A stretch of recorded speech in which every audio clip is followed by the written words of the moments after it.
இன்னைக்கு தமிழ்நாட்டுக்குள்ள பிஜேபி இந்த அளவுக்கு ஆட்டம் போடுவதற்கு காரணமே அதிமுக தான். அதிமுக செய்திருக்கிற மிகப்பெரிய துரோகம், தமிழின துரோகம் இது. அந்த கட்சி வளர்வதற்கு இடம் கொடுத்திருக்கிறார்கள். மீண்டும் அவர்களை தூக்கி தோளிலே சுமக்கிறார்கள். அவர்கள் இங்கே வலுப்பெற்று விட்டால் அதிமுக இல்லாமல் போய்விடும், பெரியார் அரசியலும் இல்லாமல் போய்விடும். இங்கே கிறிஸ்தவர்களோ இஸ்லாமியர்களோ சுதந்திரமாக நடமாட முடியாது. சாதாரண இந்துக்களும் கூட இங்கே சுதந்திரமாக நடமாட முடியாது. 96ல வந்து பாஜகவை தமிழ்நாட்டுக்குள்ள கொண்டு வந்தது திமுக ஆட்சி தான். அது சம்பந்தமா திமுக கூட்டணி வைக்கிறது அவங்க காமன் மினிமம் அஜெண்டா போட்டு கூட்டணி வச்சாங்க. அன்னைக்கு 2001 வந்து அதுக்கு முன்னாடியும் சரி அதுக்கு பின்னாடி மத்தியில் ஆதரவு தெரிவிக்கும் போதும் கலைஞர் வந்து இங்க காமன் சிவில் கோடு நீ பேசக்கூடாது, பாபர் மசூதி பத்தி பேசக்கூடாது, ஜம்மு காஷ்மீர் பிரச்சனை பத்தி பேசக்கூடாது, மதவாத அரசியலே பேசாம இருந்தா அவங்க கூட நான் கூட்டணி வைக்கிறேன்னு கண்டிஷன் போட்டு தான் அவங்க கூட்டணி வச்சாங்க.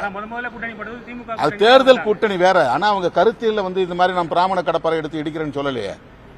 இது வேற அது வேற இல்ல.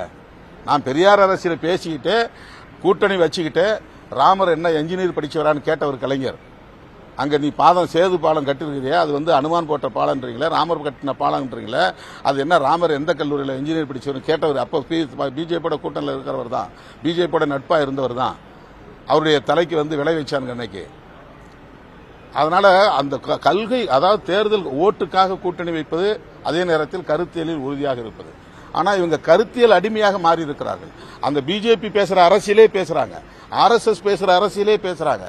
இது தமிழ்நாட்டுக்கு உகந்தது அல்ல. நாமெல்லாம் பேசக்கூடிய அரசியலுக்கு எதிராக பேசுகிறார்கள். திமுக மட்டும் பேசுகிற அரசியலுக்கு எதிராக பேசல, நாம் எல்லோரும் பேசுகிற அரசியலுக்கு எதிராக பேசுகிறார்கள். அதனால் நாங்கள் அதில் கருத்து சொல்ல வேண்டிய தேவை எழுகிறது.